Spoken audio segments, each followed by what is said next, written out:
Hello and welcome to the ChooseFI radio podcast. Today on the show, we're going to be discussing this past week's episode with Ryan Carson from Treehouse, and in particular, dialing in on the pros and cons of skipping the college degree in favor of an online certificate program with job placement. Then we open it up to the community for their feedback and crowdsource the remainder of the show. Todd calls in to share his life hacks on the roads as he sells his home and takes his dog with him. Neil calls in to discuss internships and how his choices impact his engineering hiring process. And Kevin from Sydney, Australia, would like to comment on the power of property investments as a way to use leverage more safely, plus his dilemma of getting his wife on board. Welcome to the ultimate crowdsourced personal finance show. This is your Friday Roundup. You're listening to ChooseFI Radio. The blueprint for financial independence lives here.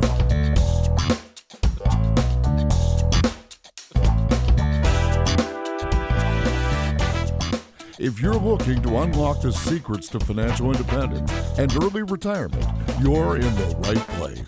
Stay tuned and join a community of like-minded people who are getting off the hamster wheel and taking control of their lives in the pursuit of financial independence. ChooseFI, your home for financial independence online.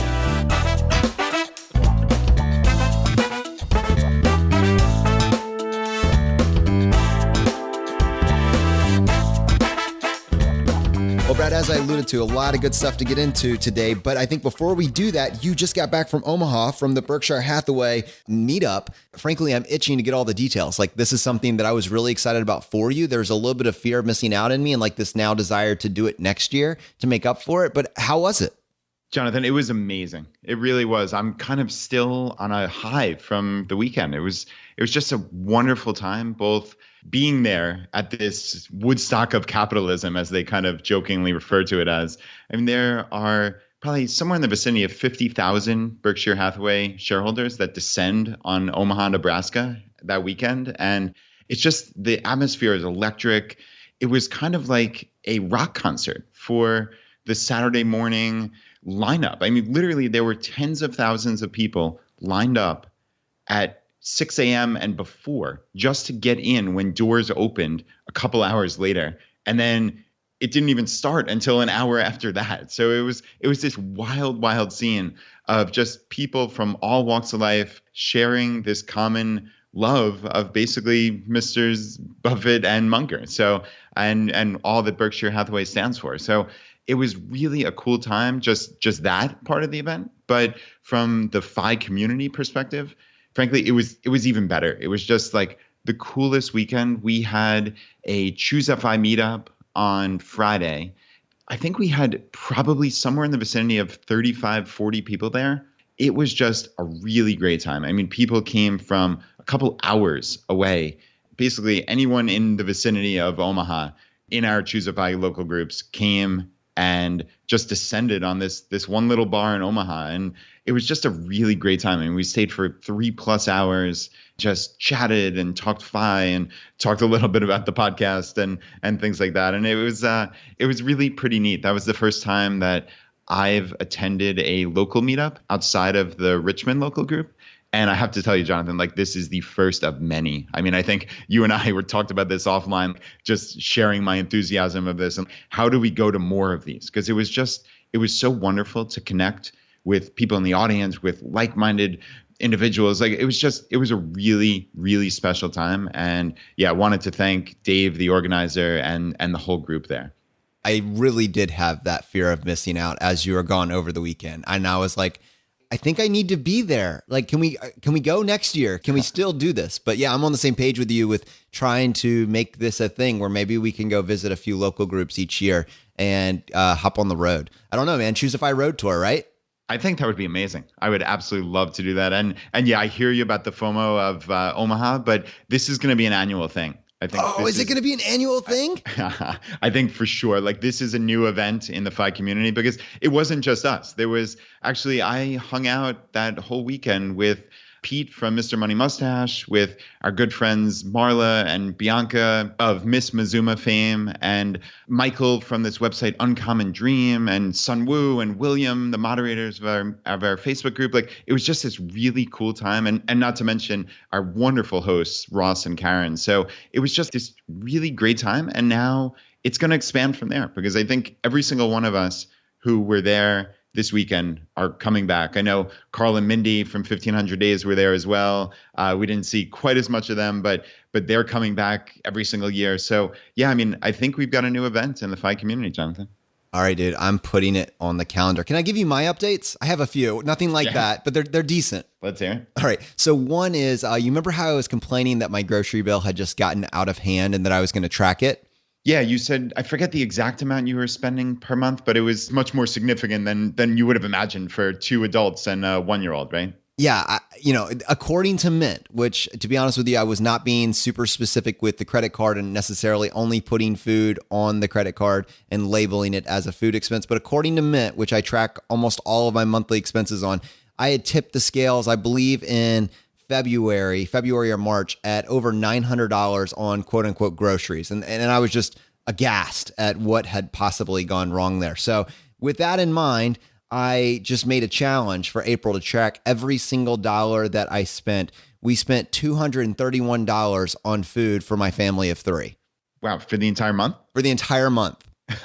How is that even possible? That's amazing. Do tell. A $700 raise just by tracking it. Well, one was that I was being indiscriminate with my categories in Mint. So like I was putting home supplies on there that was getting factored into it, and maybe a few other random purchases that really did not count towards the food budget. So that was part of like what would that be? Is that a false negative, Brad? I think it's a false negative or false positive, but it's definitely false. It's not indicative of what I was actually spending on food. So I got rid of that. That may have carved off maybe $75 to $100. 2 is there were a couple of special events that were like one-off type deals where you had people to your home. So I could basically get rid of maybe another $100 from a couple different big events, including my birthday that had fallen into that occasion, having some family over. So that was another $100.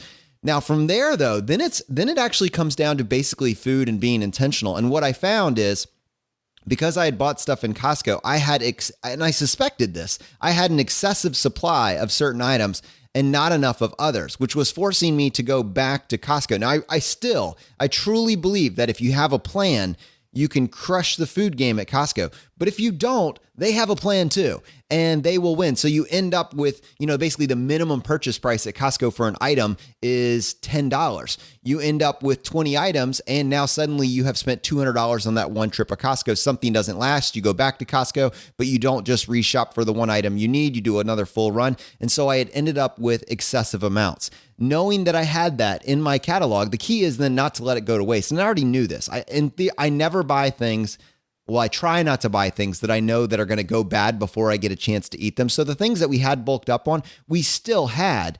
But the problem was we were continuing to go back to the well before we had burned through all of that back catalog. So part of the reason I was able to get my food budget so low is we went through all of our pantries and we figured out a way to use all of those different items. The other thing I did is I just went right across the street to Aldi's, which, Brad, I am pretty sure, like I have now conducted a scientific study, and I'm pretty sure it's impossible to spend more than $100 at Aldi's. I've made 5 attempts. I have filled up my cart to the point of breaking, and the most I spent at Aldi's was $98. It blows my mind how much less expensive it is, because while the average cost per item at Costco may be $9 or $10, and obviously you get a lot more, the average cost per item at Aldi's is like less than $3, less than $2. It's something truly absurd, and you fill up your cart and somehow you're still coming home from less. The other thing is I limited my ingredient options. Knowing that I was doing the skinny waist fat wallet, I limited my meal choices to things that fit inside that plan. So we have talked about leaning heavily on repetition. We did that. And I think those factors combined, only going to the grocery store like once a week, or I think we only ended up going essentially 3 times over the month of April, using repetition and focusing on stuff that I would actually eat, and using all of the back food, the food that we'd accumulated that was still sitting in the pantry. We crushed this thing. $231 total food expenditure, family of 3. That's amazing. Yeah, lots of really good takeaways, I would say, there for the audience, especially what you just summarized. I wonder how much of it is, of course, I put my accountant's hat on first, and wondering how much of this is like an accountant's issue of like you purchased the food beforehand, like you're saying, you burned through some of that previous supply. I guess it would be interesting, and I think you talked about this on the Started Up podcast that you were recently on, about like looking at this over maybe a 3 or 4 month period. I'd be curious to see if it smooths out, like if you could actually get down to what you're consuming, like the dollars that you're consuming, because it's not necessarily, and I think you're alluding to this, it's not necessarily the perfect metric just to look at what you spent, because as you're saying, like you're consuming things from prior months. But most importantly, the lessons you're talking about repetition, about not going to the store too many times, about using similar, maybe low cost ingredients, going to Aldi. I mean, these are the brilliant takeaways, but of course my dopey accountant's brain goes to the accounting issue first. But yeah, I'd be curious just to hear on an ongoing basis, what's May and then what's June. That'll be pretty cool if you don't mind updating us. And I certainly will. And I think I've already thrown away one receipt because I was so excited about my numbers. I didn't look it forward, but I'll try to go back on Mint and track it. But I think the guiding light here, it always comes back to the cost per serving per person, right? So that $2 per person per meal, if that is your guiding light, then it does become more sustainable. It becomes easier. In fact, in the Skinny Waist Fat Wallet video that I released recently, one of those meals that I ate for dinner, basically 3 or 4 nights, over the last month, was this chicken chili that I made, the Southwest chicken chili using the Instapot. And my cost per serving with those meals was somewhere between $90 to $1.30 per serving. For those meals. And when that is taking up 1/3, 1/3 of your meals per day for a week, it drives the cost for your family, for your food budget down, down, down. I mean, it's really hard to escape the inexorable economics of $1.30 per person per meal. Yeah, that's really good stuff. And yeah, so you've mentioned the YouTube series, and you've talked about, you kind of loosely said tipping the scales before in terms of dollars, but I'm curious to hear, A, how the video series is going, and B, how your weight loss journey is going.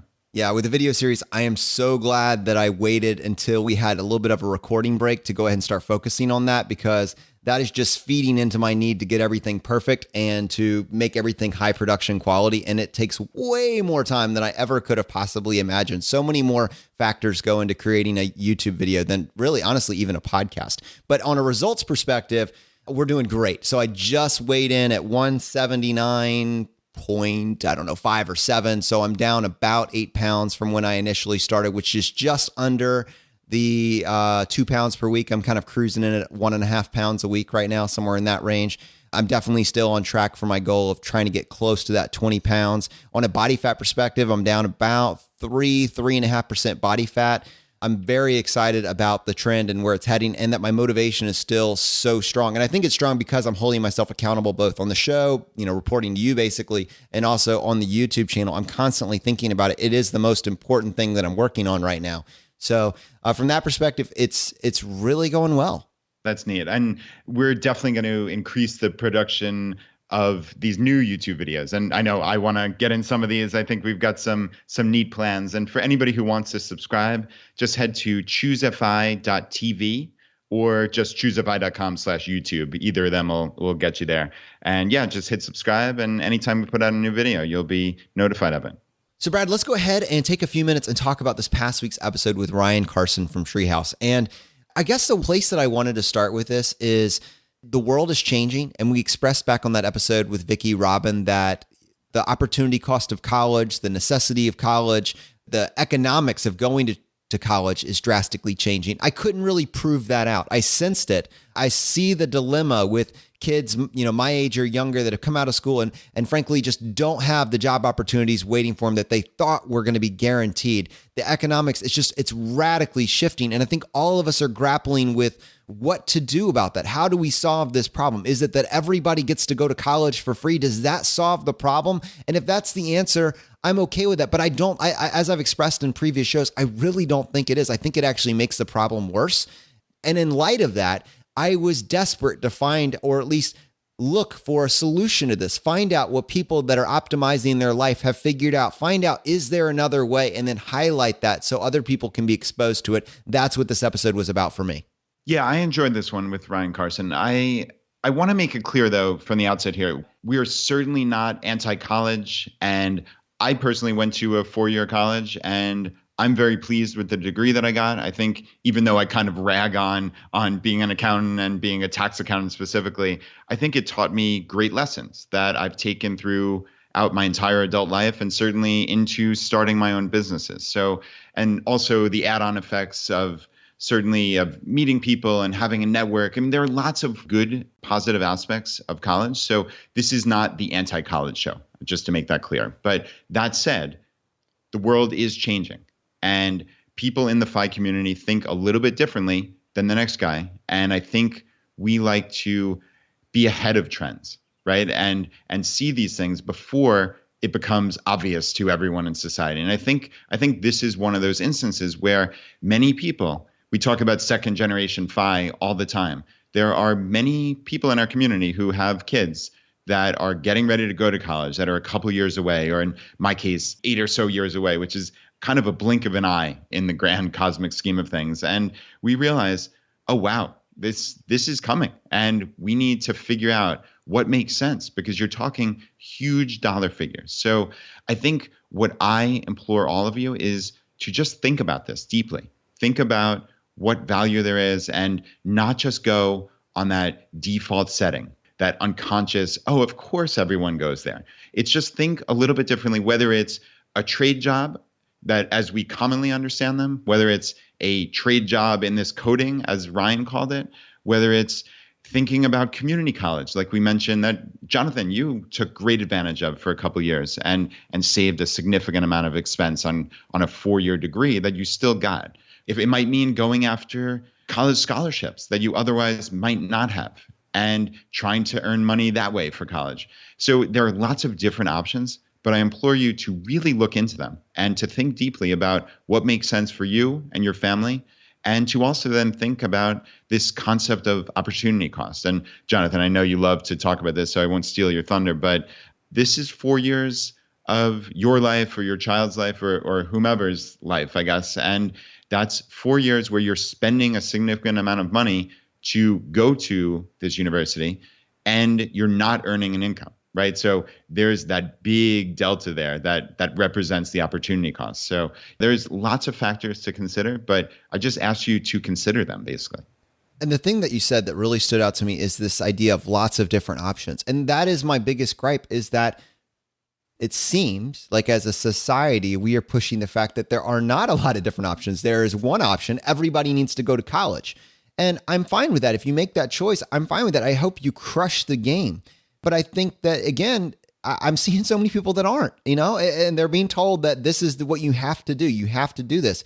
And I think that, again, like as you pointed out, for a community of people that is trying to stay one step ahead of the curve, if you can now view it as an a la carte option, right? As a journey, a pick your own adventure journey where you don't have to do the one thing that society tells you to do or the ChooseFI radio podcast tells you that you have to do. You get to pick based on your own unique characteristics, your own skill sets, your own interest. You get to pick a path. And you know what? They all get you to FI.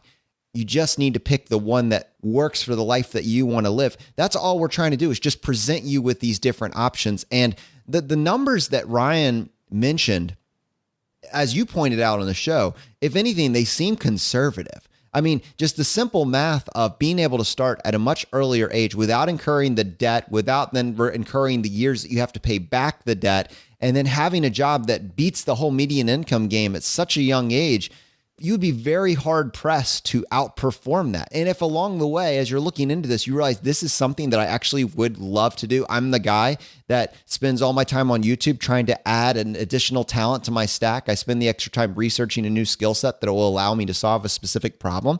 If that's you, that's what grabs your interest, then this could be a great option for you. Yeah, and it does seem like this particular industry, this coding, as Ryan described it as this trade skill, it does seem like the perfect option there, because you're coming out with a significant income, right? He's talking within relatively short order, getting a job that might pay you $55,000 or somewhere in that vicinity. I know many college graduates who are not earning that money. So that sounds pretty darn good to me. And sure, this is not, again, not an anti-college show. So there are many college graduates coming out with finance jobs or investment banking jobs that are paying them well over $55,000. And those people would probably argue, okay, this was a great path for me. So again, it's not anti-college. It's just what makes sense for your life. So I think if you're not going to college and you're getting a job making minimum wage, well, that's not probably a great alternative. And all Ryan's fancy numbers are going to look pretty preposterous. Clearly, we're not talking about that. So hopefully everybody understands that. We're talking about this very specific case where, according to Ryan, people are coming out making $55,000 in fairly short order. So like those numbers make real intuitive sense to me. And yeah, I mean, if that's plausible, and I assume certainly that coding isn't the only industry that you can do this in. We've had a couple of voicemails over the past year of people who have similar pay scales in wildly different careers. And Jonathan, I think that's something you and I need to put together at some point, a list of these. I think that would be a neat kind of repository of information for our community, right? I would love that. I'm actually writing to make a note of that, to do that over the next couple months. I absolutely love that. And the scholarships too, like not just the job opportunities, but the different scholarship opportunities, creating a portfolio that people can just think about as they're getting closer to needing these. You know, I think one of the best things that we can do for this particular episode is to almost get out of the way and read feedback from the community on this particular episode and give a chance to bring the possible criticisms and the approvals of this podcast to light. What do you think? Yeah, let's do it. Okay. So John said, as someone that recently graduated with a computer science degree, I will say that the vast majority of classes do not prepare you in any way for a career using your skills. As mentioned in the podcast, many of the languages taught are not used today as much as they used to be. Having the latest trending language as a skill set gives you a huge advantage to being marketable to employers. However, I do think that most big companies are still looking for a degree to hire you. But if you can get an entry-level position for 2 to 3 years, they will consider your experience as an adequate acceptance. I hope in the coming years, more companies will consider a coding skill set more valued than a degree, because frankly, it makes more sense in the real world if you actually know how to do your job rather than having a piece of paper. I'm not familiar with the curriculum these online alternatives offer, but I hope they include things such as methodologies and, in parentheses, agile. I actually don't know what that means, but I'll leave that to people in the audience to do. And other real world best practices to set you up for the workplace. And he had some other insight. He said, right out of college, people are making 70 to 75,000 at my company. And after 2 years, you're up in the 90 to 95,000 range. So those are real economics, real numbers to tie to this. And I think it adds value. Brad, what are your thoughts about this idea of you get this certificate, this online certificate from Treehouse, and you have the skill set, but you're applying for the job and the companies want a degree? What are your thoughts on that? Yeah, that's a tough one, because as Ryan said in the episode, employers want to know you can do the work, not where you went to college.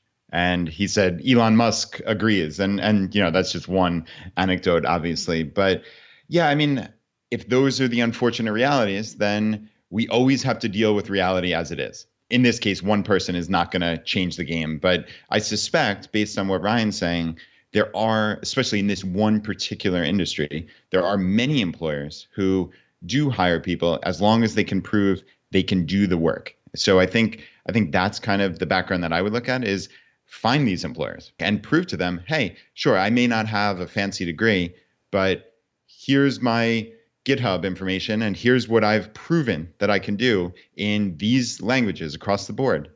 The proof is in the pudding, right?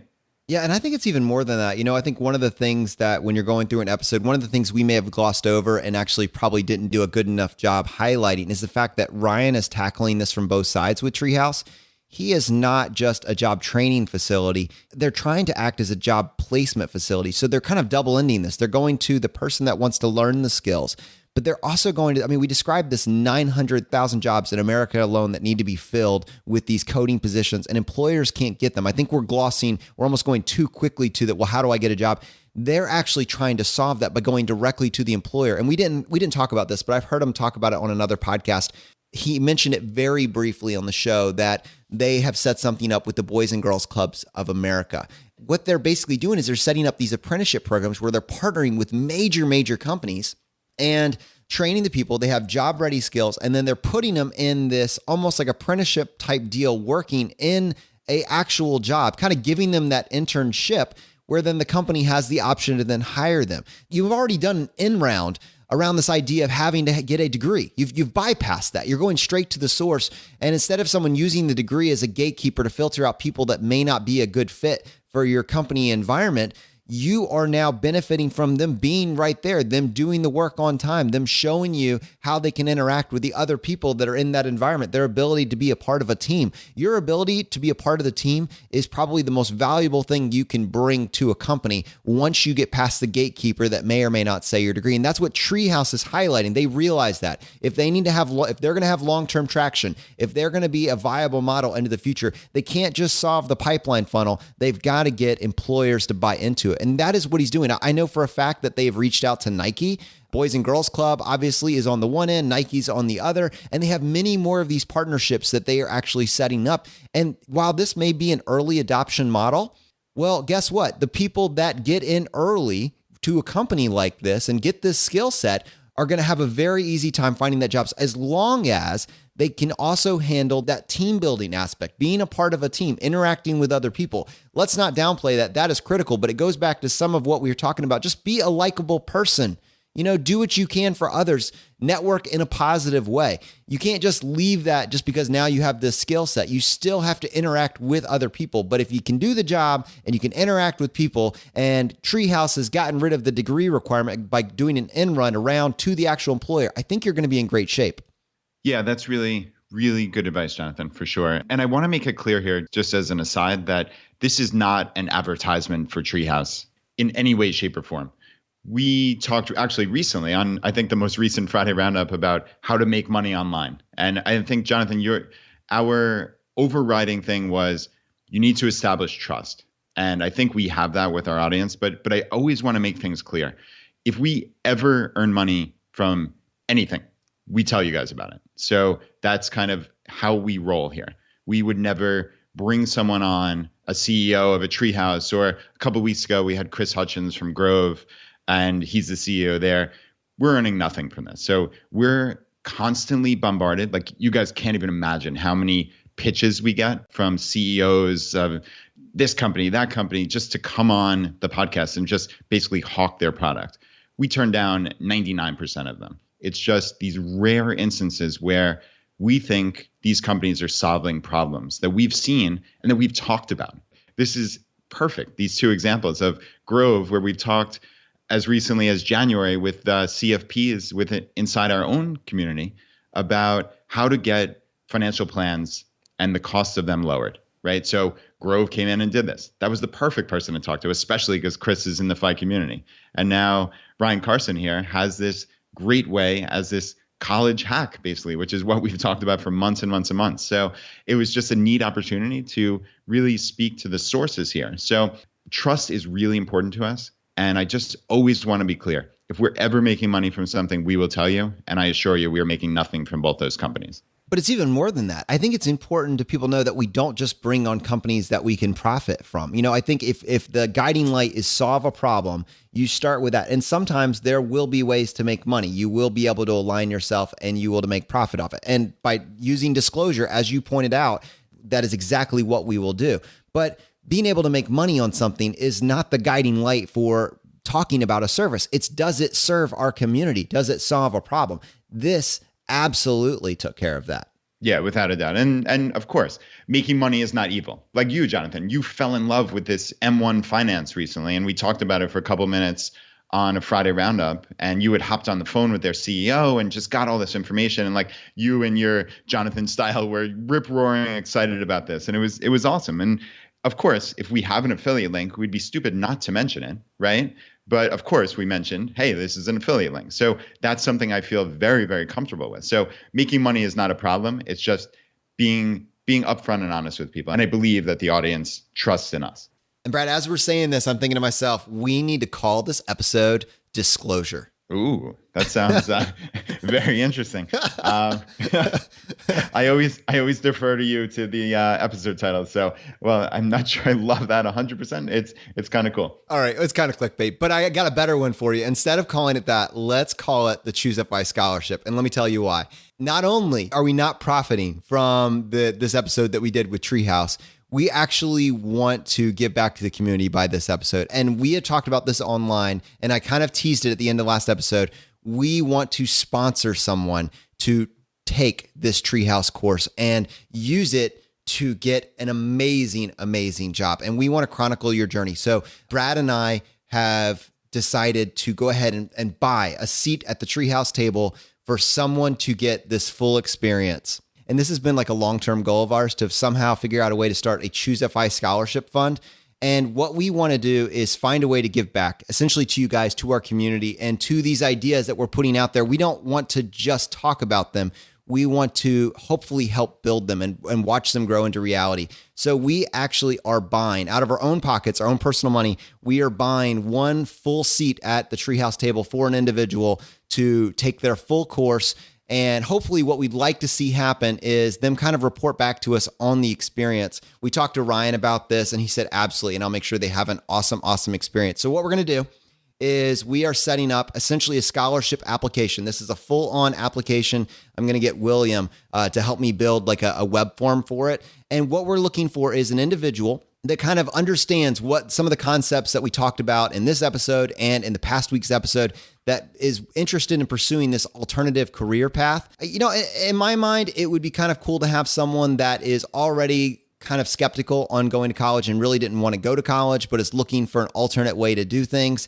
If that was your mindset to begin with, this application, somehow we got to figure out a way to filter out people. We need someone that will actually complete the program. So in this filter, in this application, we want to know, what is the story you tell yourself about yourself, and give us some different ways that you've demonstrated grit. This isn't live right now. We're going to try and build this application out over the next couple weeks and get it to go live, hopefully in the future. But if you're listening to this, maybe you have a child that's been on this kind of this trajectory and they were interested in coding. This is something they've expressed an interest in. I would love for you to consider filling out this application, having them fill out this application, telling us a little bit about their story and your story, and see if this can become part of the conversation. See if we can prove this out. Let's not just talk about it. Let's do it, and let's all benefit from the journey. I think, Brad, that is something that inspires me, since chills down my spine, and I would want to financially support.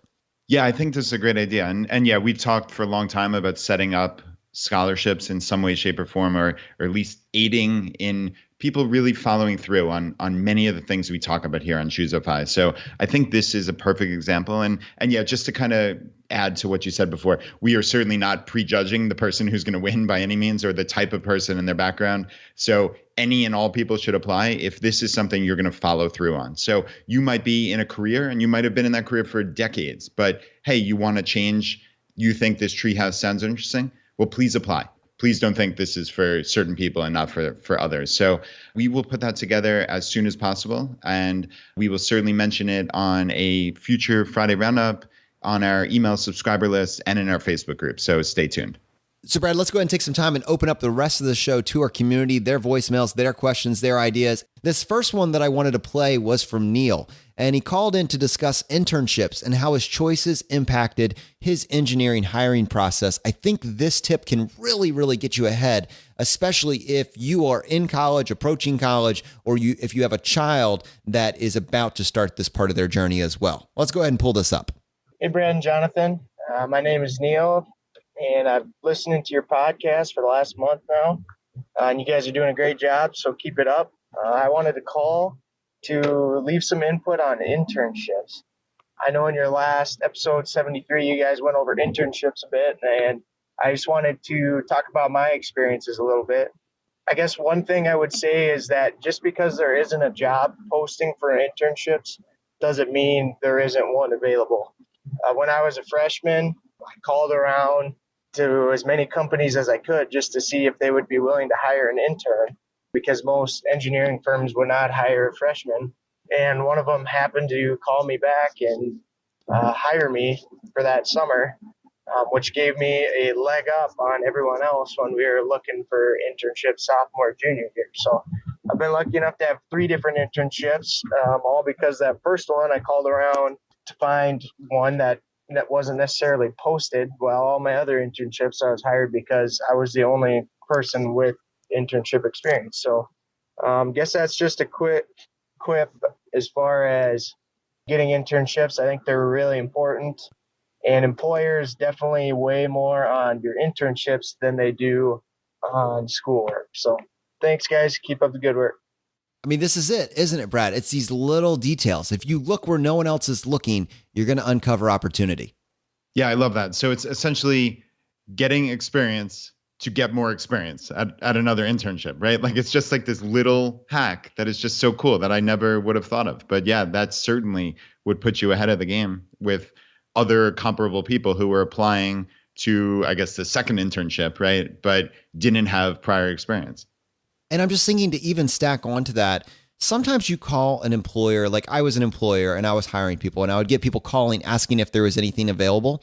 And just at that particular time that they called, the answer was a no. But 2 to 3 months later, if they had called, it would have been a resounding yes. And I'm just thinking, if you wanted to stack this, it's persistence, right? It's looking where no one's looking and then being willing to be persistent. And so I'm just thinking, if you were to stack what he just said with something like what Brad does, just automating everything and building a system in place, let's say you cold call people and you make 5 calls and none of those individuals have anything available.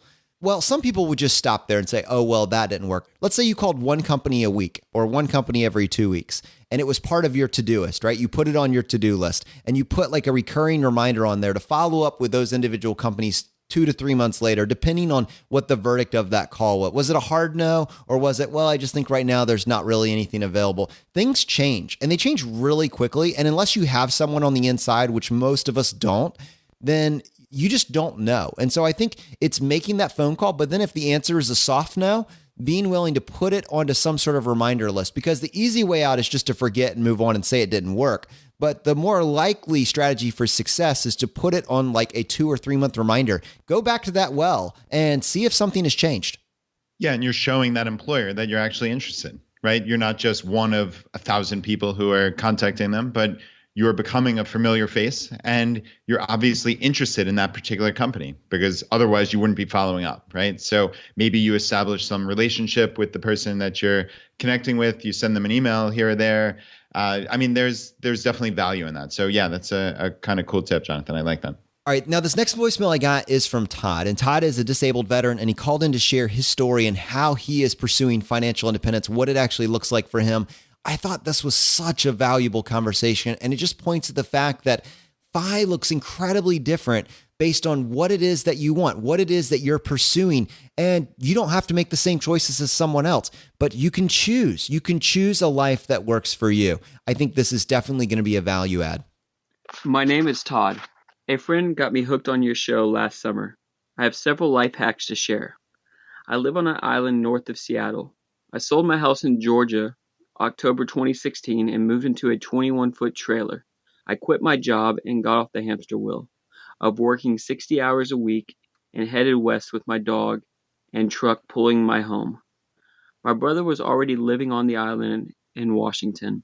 I made the journey to Washington and saw a lot of cool places around the U.S.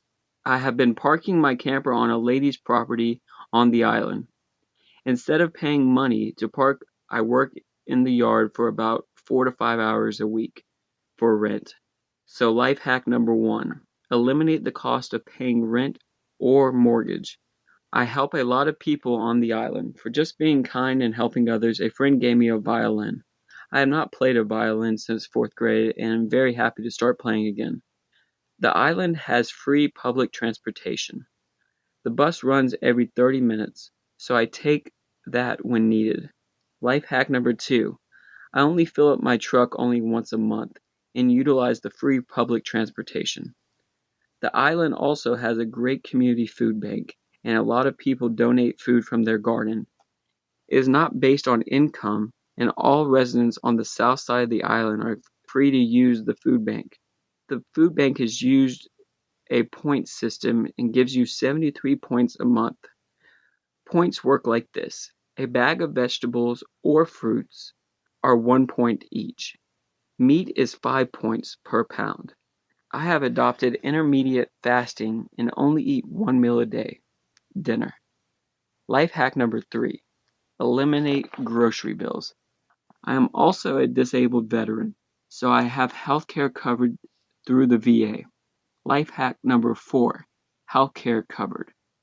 My total monthly expenses are $300 a month. I have the freedom to go and come as I please. I read a lot, listen to podcasts, and hike with my dog. I go to many concerts and sporting events and spend time with my friends. Another life hack is internet is free at the library.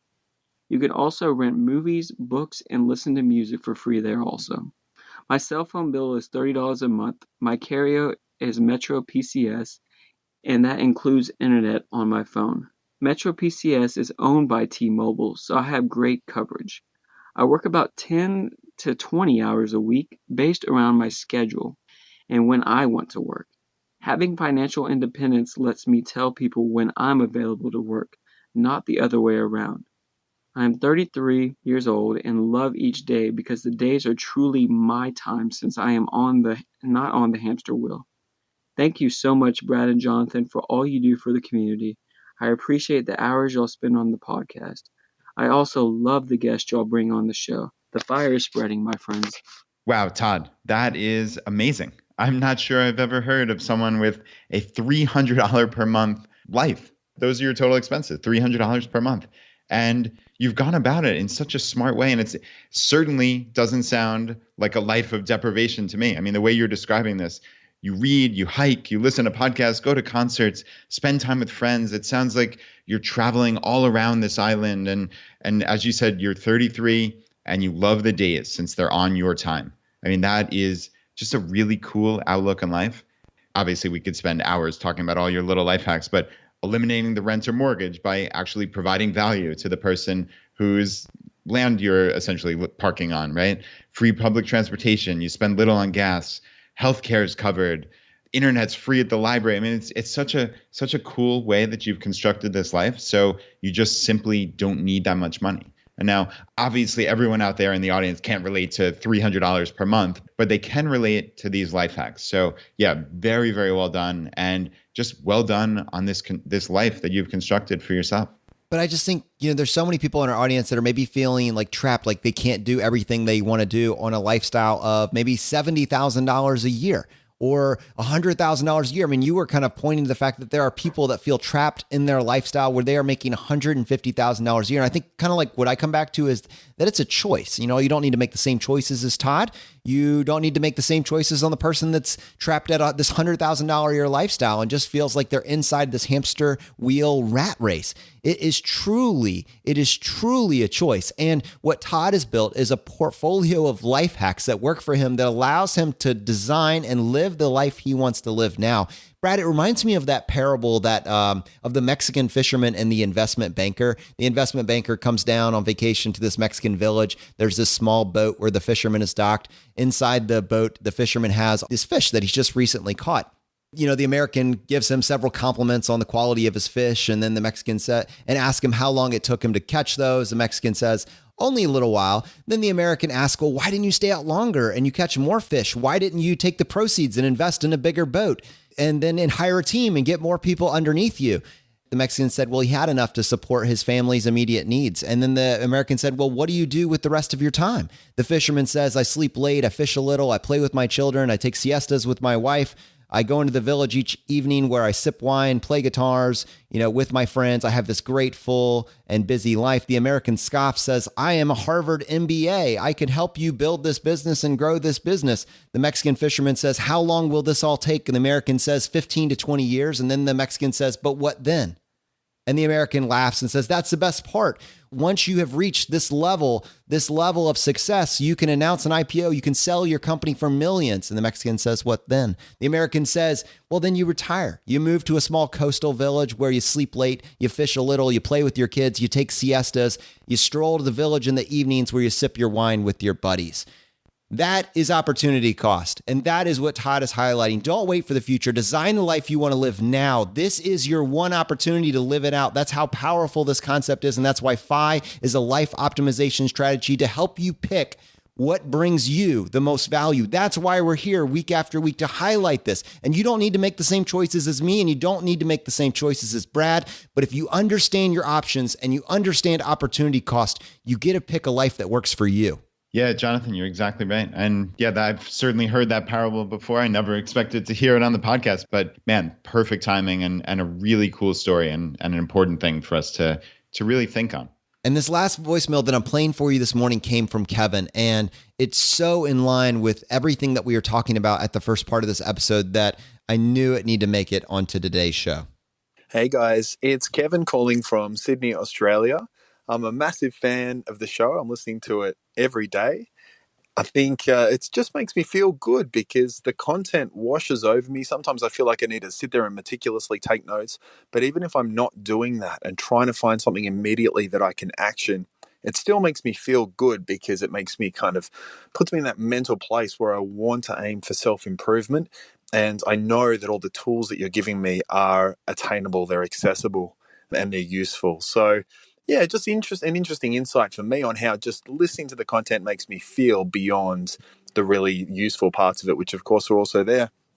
My next challenge is to convince my wife of all this, that I'm not a crazy person and that FI is something that we should be pursuing. But I'm still putting my business case together there. So I'm sure that'll happen soon enough. What I just wanted to mention to you guys is property investment. So I can see that through the content you've put out so far, really you don't get too involved in investment vehicles, which I think is cool. It's probably the right approach. And, it's all about index funds from you guys, low cost, which I'm totally on board with. I think for me, looking at my next steps, the only thing with index funds is there's no leverage at all, right? You can get margin loans, but they're really so dangerous, subject to margin calls and so on. With property, if you really want to crank things up, if you want to leverage into some sort of future investment, then really property is that only answer beyond, creating businesses and that kind of stuff. So I would just ask you guys, because there's so few sources out there that are unbiased, they're all spruikers, they're all people, mortgage brokers or whoever who are trying to get you to buy property. They've got a vested interest. I trust you guys hugely because there's no vested interest, which is really so rare, and particularly rare when it comes to property. In fact, I'm just not seeing it anywhere. So if you guys were to look into property some more, put together some content on that in terms of getting rental properties and getting into property from an investment perspective, I think that would hold huge weight. It would be enormously important for me, enormously useful, and therefore probably for many of your other listeners as well. Thanks so much, guys. Wish me luck with the conversation with my wife, and thank you so much for all the content. Please keep it coming. Thank you. Kevin, thank you so much for the voicemail. I just absolutely loved it. I mean, the quotes in there, it makes me feel good to listen to the podcast and this mental place where I want to aim for self-improvement. I absolutely love that. That is the best feedback that I could receive because that's really, we're trying to make this something that's relatable. We're trying to just tell our stories, tell the stories of people in this community of just how we're living a little bit more optimized. As we say over and over again, we're not doing anything crazy. We're not these weird misers who are just trying to save money at the expense of everything else.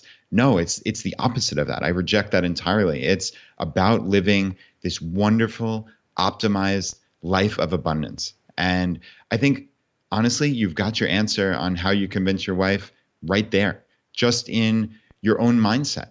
I mean, I'm sure she sees it. I'm sure she sees this change in you. And you start talking about plans you guys can have together, how you can work as a team, like so many of the couples that have come on our show previously have talked about, like making this a fun game where they can win at life and reclaim these decades. That's the answer to me. I think you have it right there. So wonderful stuff, Kevin. Thank you for listening. And yeah, I really appreciate it. And just to tie on to that, I'm pretty sure that my wife sometimes still thinks I'm crazy, especially when I start talking, like diving into the tax optimization, nerd stuff. And I love it. Like that's who I am. But I think what has won her over, her heart on this, her placement on this is the tangible benefits for our life together. I am home throughout the day, present with my son throughout the day. We have breakfast together and then I go do some work from home if that's what I'm working on. And then we get lunch together. We take a walk around the block together. We go grocery shopping together. Our activity, we live our lives out in front of each other. We don't just intersect randomly, at particular points in times, like maybe a day on the weekend and maybe an hour at night. That's what FI enables. It enables a lifestyle by design that allows you to spend more time with the people that you love what is not to buy into about that? I think that for her, if I try to sell her on the Roth conversion ladder, she went to sleep 5 minutes ago. If I try to sell her on why we should be using a low cost index fund and why it is the single path to wealth, right? I lost her an hour ago. But if we talk about lifestyle by design that allows me to be more present and to us to spend more time both with each other and with the people that we love, that is a message that carries throughout the day. Yeah, and to Kevin's other point about properties, I think that's something, Jonathan, you and I kind of floated a number of months ago, and that is something we intend to pursue for sure, and purchase a property maybe together, or also Frank, who listens to the show, has expressed an interest in joining us in that endeavor, basically. And I think to Kevin's point, there's that trust and there's no vested interest. We would never try to sell anything, or we're not going to put together some crazy investment vehicle. We're just going to chronicle this because, Jonathan, you and I are not real estate investors, but I think we both aspire to be on some level, right? And that might look different for each of us, or it might look different a year or two from now. We have no idea, but I think it's something that intrigues both of us. So I think that would be valuable for the audience to see us go through that and to see what kind of questions we're asking, what we decide to buy, what we decide to pass on, and basically our successes and failures, because undoubtedly there will be both.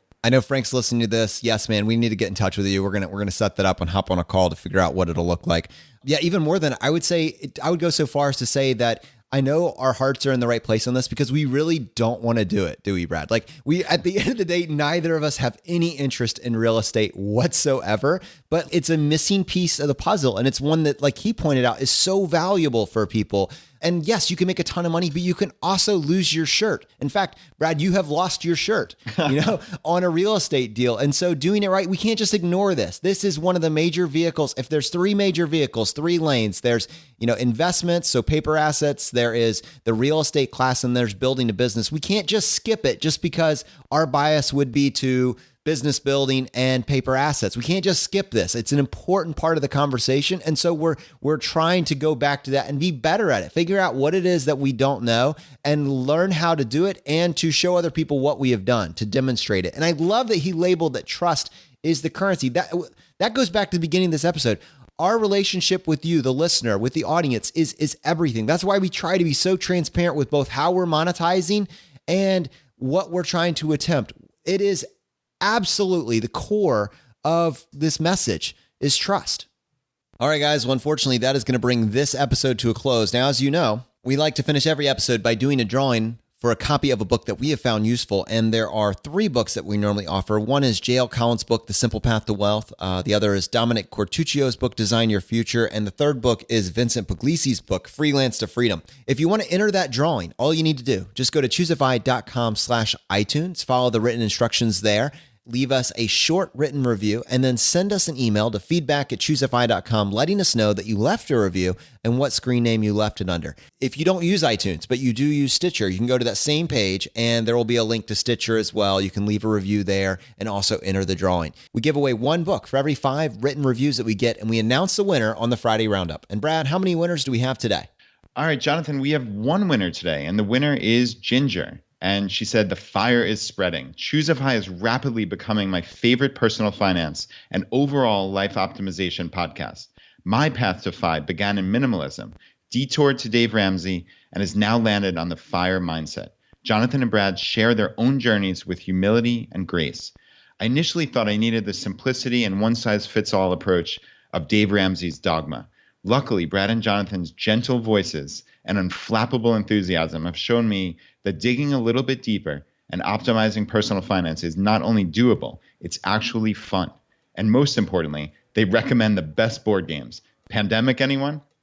It is such a solid one. I'll put a link to that in the show notes. It will be an affiliate link.